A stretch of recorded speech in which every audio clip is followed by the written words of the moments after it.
Hey guys, welcome back to the Scout's Eye, where my scouting buddy Voch Lombardi takes a look at the Dallas Cowboys game against the Detroit Lions. Voch, not a very good game for the Cowboys defensively. I have a feeling that you're going to focus on that today and maybe take that defensive coordinator to task a little bit. Man, Brian, I'm not saying that I'm angry at Brother Flus or nothing like that. You know what I'm saying? I'm not saying that that's what's, supposed to be happening, Brian. But I just feel like some of the things that worked for him, Brian, I just think Flus just kind of went away from him, and we never went back to him, Brian. Yeah. I just kind of want to break down some of this. We ain't doing nothing else. Just want to break down some of this film, Brian. We talked about 5-man fronts. We talked about 5-man fronts working. Yeah. Now, I want y'all to always keep eyes on down and distance and what part of the game this was, right?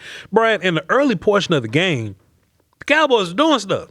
Right. Cowboys were getting busy, man. Jared Goff was looking uncomfortable, Brian. And I think a lot of that was you running your 5-man fronts, man. We always talked about getting one-on-ones up front, right? And then making your good guy whoop up on one of their bad guys. Brian, some of the first plays of the game, that's what the Cowboys did, man. Some of the early portions right there, we see wham, wham, wham, wham, wham. Yeah. Sometimes what they'll do is they'll simulate a 5-man look too. Also, Brian, they'll have 5, drop 1, and they'll blitz another or something like that. They messed around with it for a little while. I was just kind of upset that they didn't keep doing it. We're just gonna run this forward, Brian. You get your 5. You also bring an extra guy right here, Brian, so everybody's got one-on-ones up front. And man, you just get to see Osa get real busy real fast, Brian. This is kind of where people say, well, Voch, Osa's been really good lately. Right. Where's all this coming from, Bryan Broaddus? Well, because you got Osa, who's really a B-gap guy, a bursty upfield guy. Right. You got Osa winning one-on-one situations versus some dude that shouldn't even be on the field with him. Back in the day, he was getting double teamed, bro. Right. So in my mind, Brother Flus, I would have loved for you to have done more than this. But you said we talked about this pre-show. They're only in 5-man looks for 11 times. 11 times, yeah. That's not enough, especially if it's working, Brian. You know what I mean? But Osa right there, boom, getting rid of it fast. They're actually running a screen. Yeah, they are trying. But Brian, it don't matter because Osa get on you with the quickness. Right. I would have loved for Brother Flus to do a little more of this, Brian. Yeah, I think to me, and a really great job there because, the Cowboys, we talk about this a bunch and how much they've struggled with like flat pass, screens, things like that, ball getting the edge. That's a well-defense play right there. I really like what you're talking about with Osa, though, playing that wider technique and you get him one-on-one, and that I think that's where he absolutely has the best chance to win with the quickness, especially when you're going against a guy. I mean, we broke down, Cologne there for the Lions. We felt like that he was kind of a weak point in this football game, and it was nice to see them at least initially try to do some things that could give them some success. And then, Brian, people were asking, like, how can you make these guys fit? If you really take a look at their alignments, Brian, this is like traditional. This is like traditional shoulder of the guard. Right. You know what I mean? He's a little bit on the tackle almost. Yeah, that's close to 4-eye right there. A little bit wide. You know what I'm saying? Then you got a wide guy here outside the tackle right there. And then you just got another character just out there, Brian. So there's ways to make this work. And we broke this down weeks ago. You can look at 4-3 overs, 4-3 unders, 3-4, however you want to call it. Bear, if you want to call it that. But there's ways to get these guys on the field and not have to overthink it. I think Flus may have overthought some of Gibbs's, plays early, Brian. Sure. Man, Brian, let me just ask you a question. I'm going to run this play, and I might ask you a whole bunch of questions today, man. This just might be a Brian question day.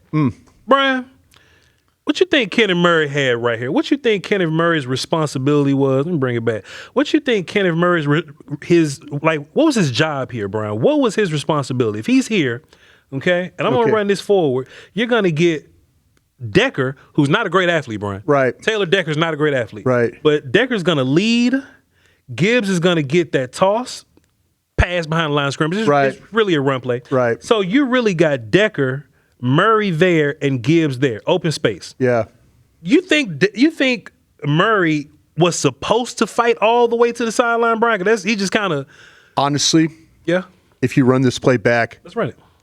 I think it's Overshown's fault. I got questions for you.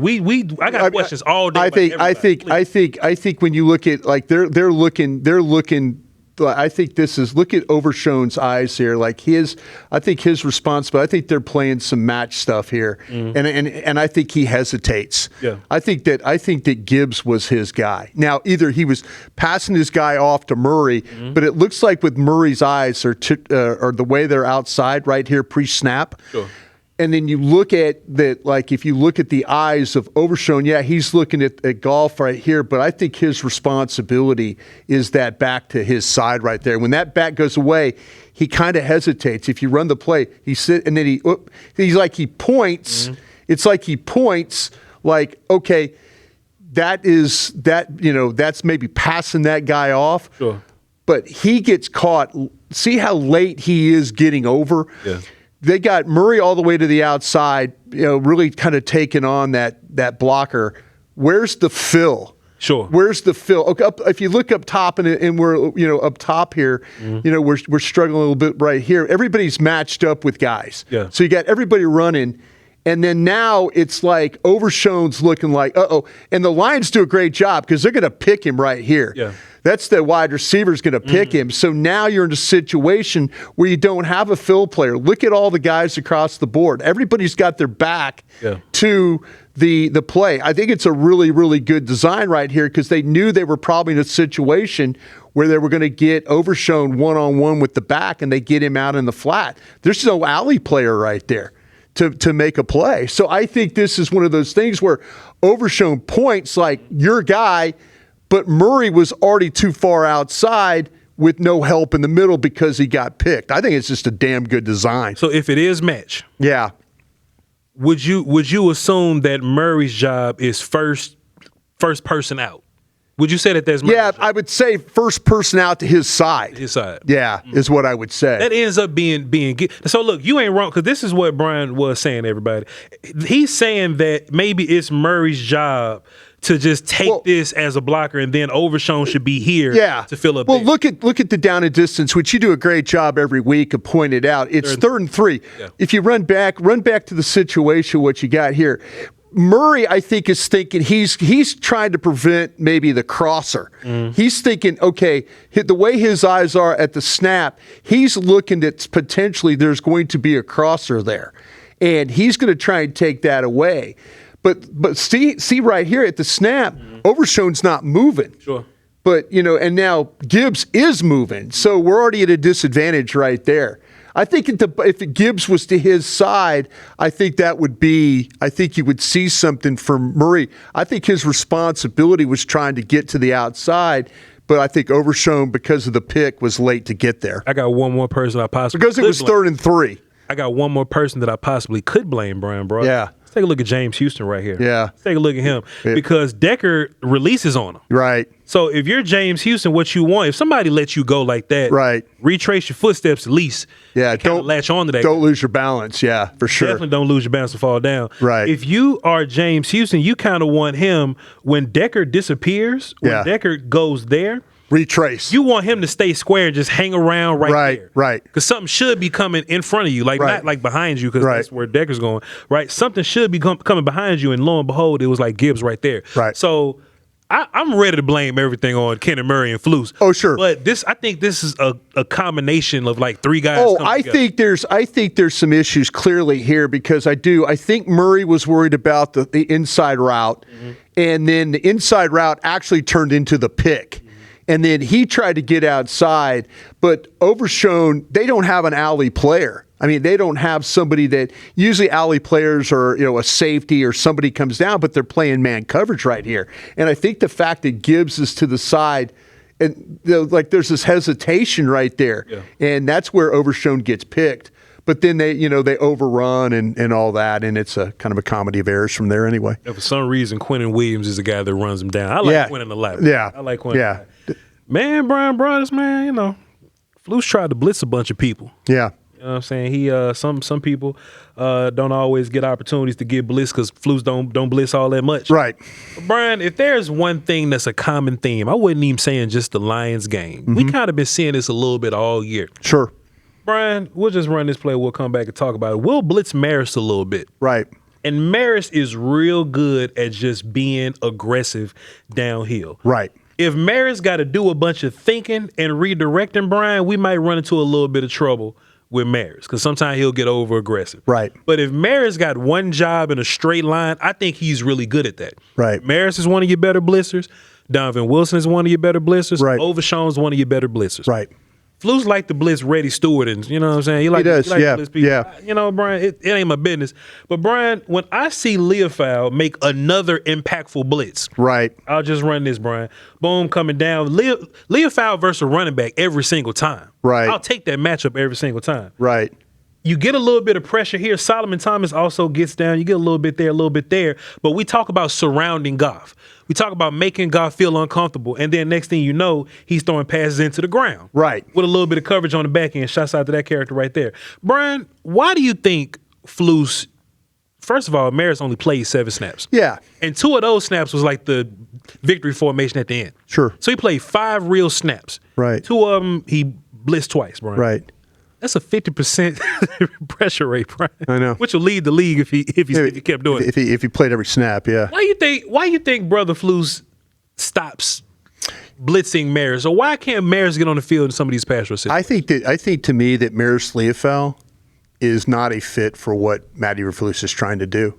And I say that in a way, Voch. I mean, I don't mean I'm thinking that. Sure. I'm thinking that if you remember when we went back to the draft when Maris Leofau was picked, yeah, there was so much conversation that we had the third day of the draft. You know, scouts coming in, linebacker coaches coming in, everybody coming in and telling us how excited they were to have Maris Leofau on this team. Yeah.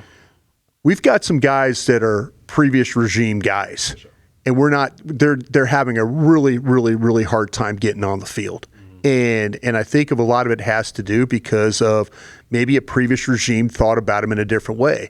But you and I know, and you just walked us through it. You just walked us through the scenario of, you know, or not the situation of like, well, hey, Overshown can blitz, Maris can blitz. You know, these are guys that Matt Eberflus has not tried to take advantage of yet. You know, and depending on, you know, Maris is going to see a lot of action when they play base defense. Yeah. You know, and so to me, but if it's a pass rush situation, I'm trying to get him out on the field because he has, as you're showing right here, his ability to kind of run through blockers, to get around blockers. Blow up. He's got a feel for this. When you watch him at Notre Dame, he has a feel for this kind of play to be disruptive. Yeah.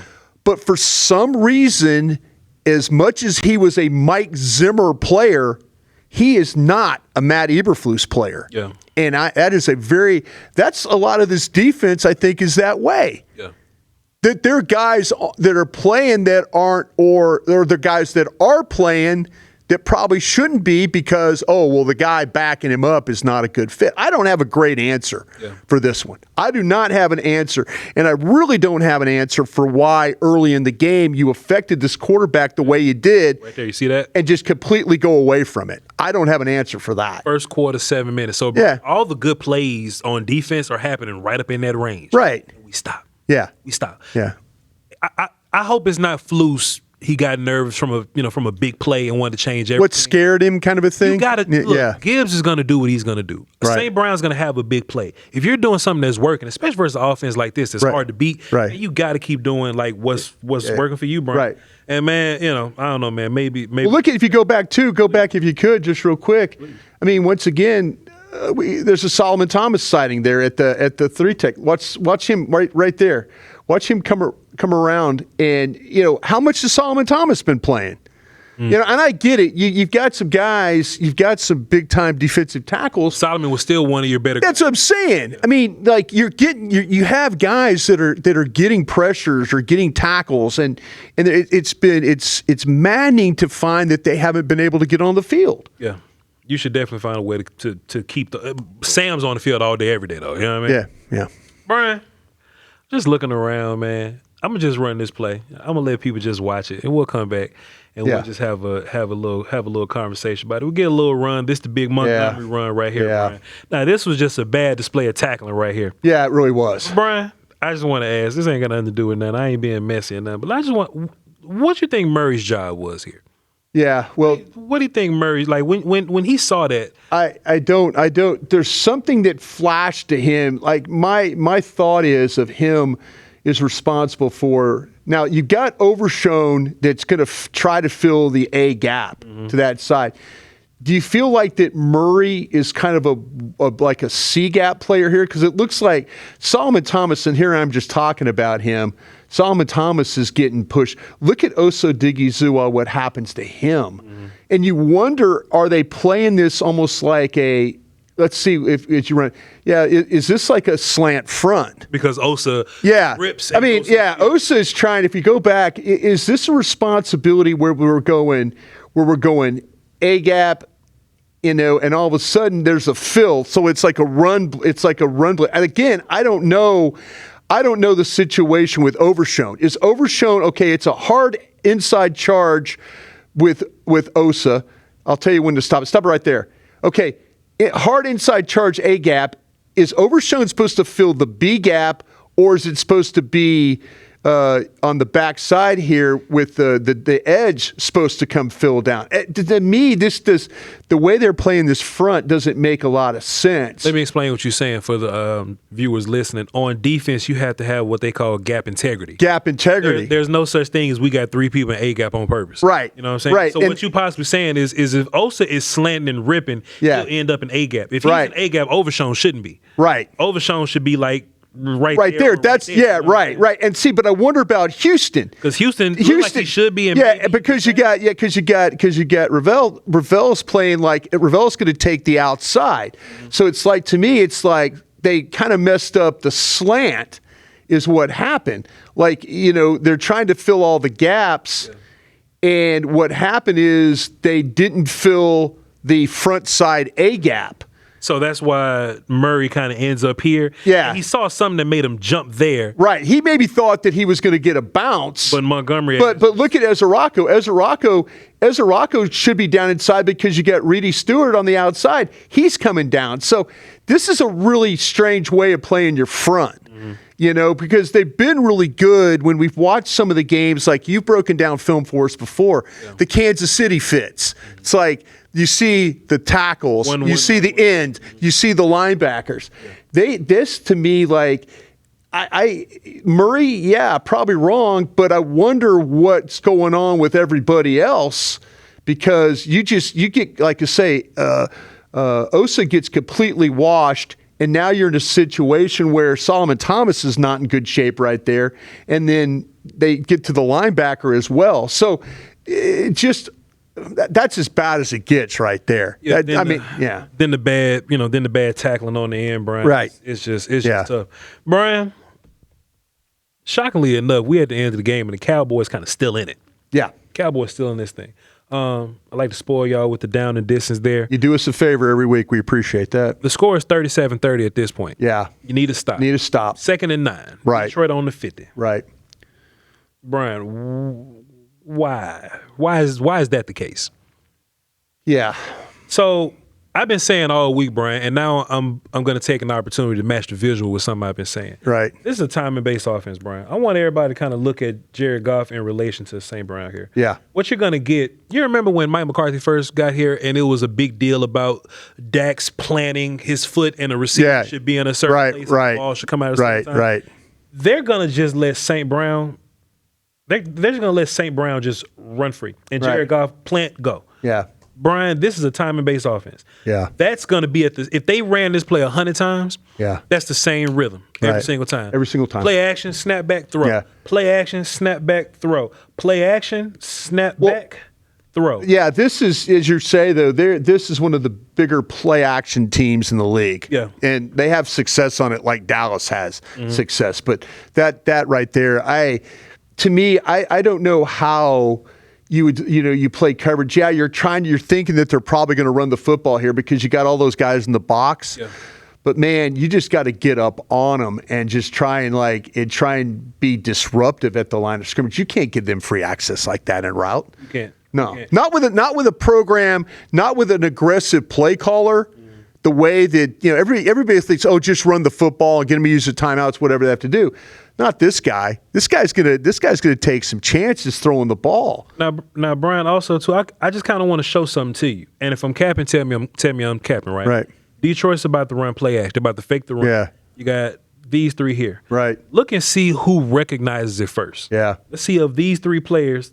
You see Logan Wilson already going backwards before everybody. Yeah. Logan Wilson got a little more awareness than everybody else in this situation. Right. Brian, Logan Wilson not getting on the field a whole bunch. He's not. I would love it if he was. And maybe things would be a little different. Yeah. Down the way there. But Brian, what I think really what I really would have wanted, 2nd and 5, it ain't gonna be a big threat like this way. If it is, just run, right? Right. 2nd and 5, end of the game. Maybe they're trying to kill some clock. Right. I am expecting runs, so I understand. Right. But I would be expecting something inside, something quicker, something quick. Yeah. Brian, what I would love is for my corners to walk down. Right. I agree. And disrupt some of that timing. Right. And maybe because what happens is, when a corner disrupts the receiver, sometimes the receiver cuts the route short. Right. You know what I'm saying? Because they're trying to get the ball out at a certain time. Right. So if you run free, then it'll be all this. Right. But maybe if you jam, it'll be that.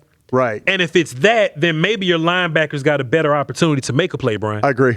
Yeah. But whatever this play call was, they played it in a way of something dangerous is happening deep. Right. For some reason. Yep.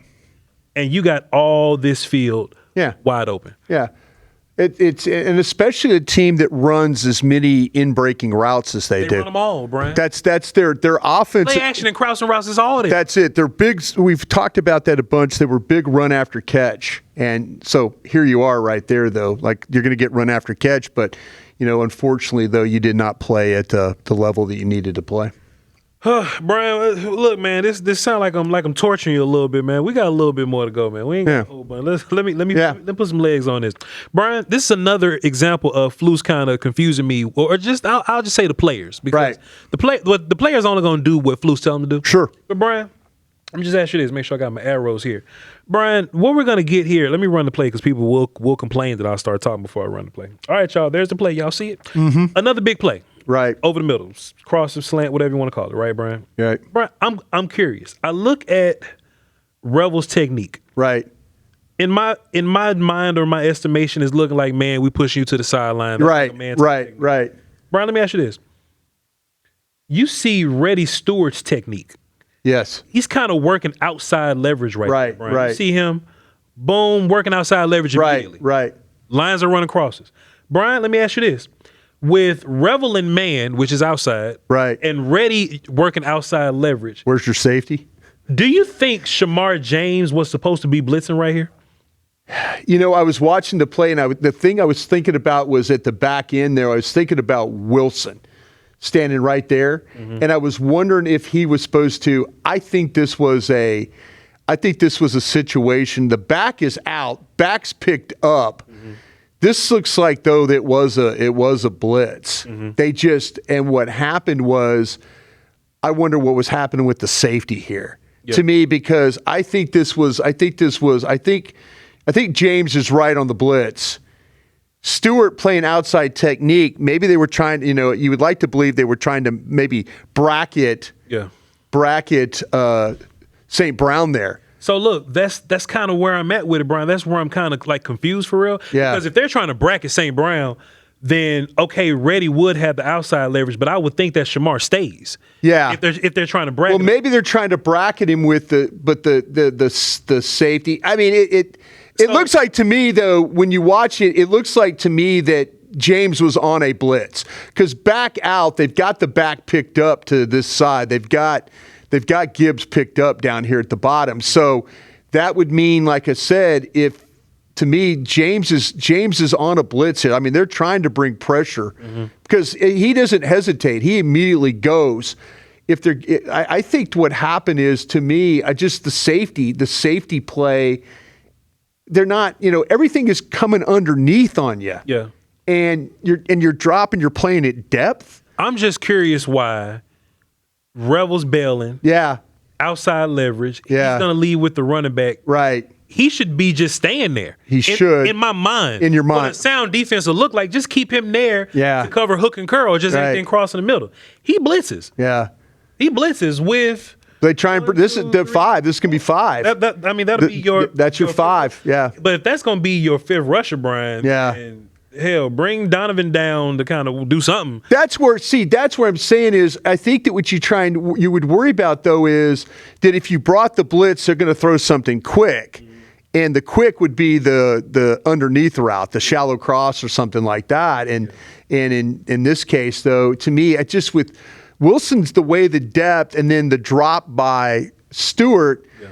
Man, I don't know about that. Maybe that's Stewart's fault for the outside release on that one. Brian, we're not going to be here long, man. Just every single game, I just want to highlight. This is more confusing. The more that you go through these, the more confusing. It gets worse, don't it? It's a little unsettling because of how well you've seen him play against Philadelphia and Kansas City and things like that. For sure. I just wanted to take a moment to let Quinnen Williams know that we're thankful for him. That we appreciate him, Brian. Yeah. But also too, kind of like I was saying, we're gonna get this look of hey, guy out there, that's 4. Yeah. And one of these guys are kind of. We're just, hey, you have to account for us. Right. So we're still trying to get those one-on-ones without maybe trying to fully commit them. Right. Because if you look at Overshown here, Overshown is, there's a lot of different ways to call it, but when I was a center, like we just call it stalling, right? Mm-hmm. So the linebacker's coming up to make one of us like commit to him. Yeah, and then he leaves. He's trying to make you set the blocking scheme. So we see Overshown here, and it's to make you think that I'm coming, but right. Overshown's just gonna bail out of there, Brian. But what you get is our right guard here is kind of like in La La Land because if you would have said it the opposite way, you'd have pushed everybody back to the inside. Right. But it didn't happen. What ended up happening is Quinnen Williams got this one-on-one on the inside, Brian. I'm just thankful for Quinnen Williams, man. Yeah. He hit Jared Goff, wasn't a sack. We almost got a pick. And Brian, look, man, I don't think it's a coincidence that all the good shit happened in the first quarter, Brian. Yeah. Why'd all the good stuff happen in the first quarter? When we're simulating looks. Yeah. We're putting dudes on the line of scrimmage. Yeah. We're pressing man a little bit. Why all the good stuff happened in the first quarter, Brian? I don't know. I would love to know, was there something... He's not going to text you back. No, he's not. He hadn't texted me back since I asked him the question about do you play... the quarterback spy. Quarterback spy. And that's been a long time ago. But I just... The thing that's curious to me, though, is I wonder if there was something that spooked him along the way that got him out of some of this stuff. I would have, man, I think you've done a great job today of breaking it down. And there's some things they were absolutely horrible at, but there were some things they absolutely could have probably leaned on a little more in the game and maybe got that thing done. And then, they'd have been okay on defense, but they went away from it. And that's the surprising thing for sure. I just got one more to be funny, Brian, bro. I just want to know what you think Murray was doing right here. Okay. All right. I keep asking. I just want to know what you think Murray's job. Well, like, what did he? Gibbs ends up on the other side. Do you think the threat of Jared Goff lightly throwing something over there held him? Do you think it was this pulling 86 right here that made Murray think that he should kind of step up? Because we always talk about gap integrity, right, Brian? Right. I wouldn't think that Murray has C gap because Sam kind of got that right there, Brian. Brian, what you think Murray was supposed to be doing right there? I think Murray, to me, to be honest with you, with the way that Sam is coming down inside, that maybe you should have got an outside fill. You know what I'm saying? Just to play the potential of not that Jared Goff is going to RPO it on you. He's not. Yeah. But the way the scheme looks like, you got a crash end and then a linebacker over the top. I don't think he got I don't think he could have got over the top and chased the play. But he ended up getting blocked a little bit here. So I kind of feel like, though, his responsibility was supposed to be outside because they're going to crash Sam and they're going to play him over the top here. And I don't think that they get what they want out of this. He hesitates. Yeah. He hesitates because to me, he could have gone around Sam and now you're chasing the ball down the line of scrimmage. Yeah. If you could draw me that big loop coming around, I mean, he could have down and then all the way around and then chased the ball. I think that's where but he got caught up. He got caught up with his eyes and stuff like that. Yeah, Brian. Look, man, terrible. They went right back to looking how they looked in week 3, Brian. But hopefully, with the Eagles losing and all that, because Jalen Hurts is just as bad as Kenny Murray. Hopefully, the Cowboys find a way to fight themselves back to the postseason and not see the Lions. Yeah, not see the Lions. That's for sure. Well, thank you, Voch. I really do appreciate that. Well, that'll do it for the Scout's Eye for today. Thank you for hanging out with us and watching all our stuff and taking in all our content. If you want to make sure if you miss anything, make sure you go to crownglobalmedia.com. We've got it all there. Voch has got a lot of his content up there. He's been doing some really great breakdowns on his own. You can check those out. That'd be great. But we will be back with you guys tomorrow. We will get into the Minnesota Vikings, and then by the end of the week, have your fan questions ready as well. We'll be doing those as well. So from my buddy Voch Lombardi, I'm Bryan Broaddus. Thanks again for joining us here on Crown Global Media and the Doin Alright podcast.